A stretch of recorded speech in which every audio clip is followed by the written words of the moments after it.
फरीदाबाद लोकसभा से Indian national Lokdal party के उम्मीदवार सुनील तेवतिया ने आज अपना नामांकन दाखिल कर दिखाया शक्ति प्रदर्शन। उन्होंने कहा कि उनकी लड़ाई किसी भी उम्मीदवार से नहीं है, बल्कि उनकी लड़ाई मुद्दों से है। जैसे जैसे लोकसभा चुनाव की तारीख नजदीक आती जा रही है, वैसे ही सभी पार्टियों के उम्मीदवार अपनी अपनी शक्ति का प्रदर्शन करते हुए दिखाई दे रहे हैं। इसी कड़ी में आज इंडियन नेशनल लोकदल के उम्मीदवार सुनील तेवतिया ने अपना नामांकन पत्र दाखिल कर सेक्टर 3 के दशहरा मैदान में शक्ति प्रदर्शन दिखाया, जहां हजारों की संख्या में पहुंचे लोगों ने सुनील तेवतिया को समर्थन देने की बात कही। इस दौरान फरीदाबाद लोकसभा की पूरी इनेलो पार्टी की कार्यकारिणी भी मौजूद रही और सुनील तेवतिया के इस चुनाव में साथ खड़े रहने की बात कही।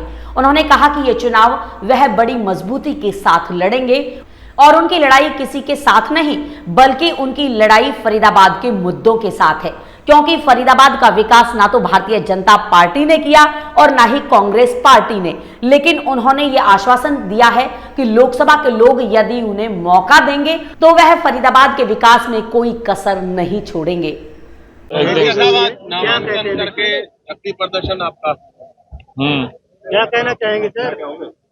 देखो, नामांकन भी भरा है हम, और आज से कार्यक्रम की शुरुआत जो दौरे हमारे जो जनसभाओं के रूप में होंगे हर विधानसभा क्षेत्र में, वो कल पहले हतीन से शुरुआत होगी।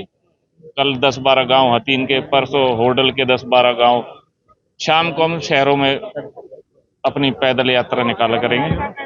और फिर जो उसके बाद जैसे पलवल है, फिर पिरथले की बारी है, ऐसे ही रोज के हमारे कार्यक्रम है, ताकि एक विधानसभा में हम दो दिन कम से कम दे सके। कल कांग्रेस पार्टी के प्रत्याशी ने नामांकन किया था और उनकी सभा में भी भीड़ थी और आपने पूरी टक्कर दे दी, आपने भी भीड़ इकट्ठी कर दी। मतलब टक्कर जोरदार देंगे आप? टक्कर तो बिल्कुल जोरदार देंगे, हल्का काम करने की आदत नहीं है और बहुत बढ़िया तरीके से चुनाव लड़ेंगे। अब कौन जीतेगा कौन नहीं जीतेगा ये तो भविष्य के गर्भ में है। मजबूत समझ रहे हैं? हम तो इन मुद्दों को मजबूत समझ रहे हैं, हम प्रत्याशी को किसी को मजबूत नहीं समझ रहे। हमारे लिए जरूरी है कि जो मुद्दे हैं, जो फरीदाबाद की जनता जिनसे त्रस्त है, उन समस्याओं को निपटाने का काम करेंगे, वही हमारा टारगेट है।